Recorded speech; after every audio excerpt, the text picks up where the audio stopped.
سلامونه دوستانو، راځئ چې د بیړنیو شمیرو نمبرونه زده کړو. وایي Notrufung Nummern in Deutschland. په آلمان کې د بیړني حالاتو شمیرې.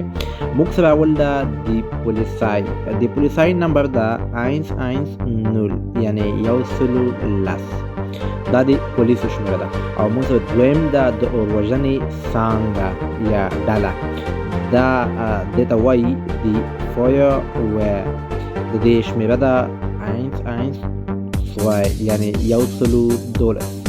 بل موږ سره ده دوستانو امبولانس شمیره موږ سره ده دته وایي Krankenwagen یعنی امبولانس. د دې شمیره ده موږ سره 112. د دې همدغه شمیره ده 112 لکه څنګه د پاس د اوروژنې د څانګې ده.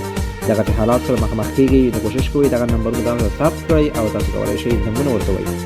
دوستانو که غواړئ په الماني ژبه کې روانې خبرې، د الماني ژبې اصطلاحات، لغتونه او داسې مهمې شمیرې زده کړئ، کولی شئ زما یوټیوب په نوم د ناصح احمدزي او هم همدغه ټیک ټاک سره فالو کړئ. مننه.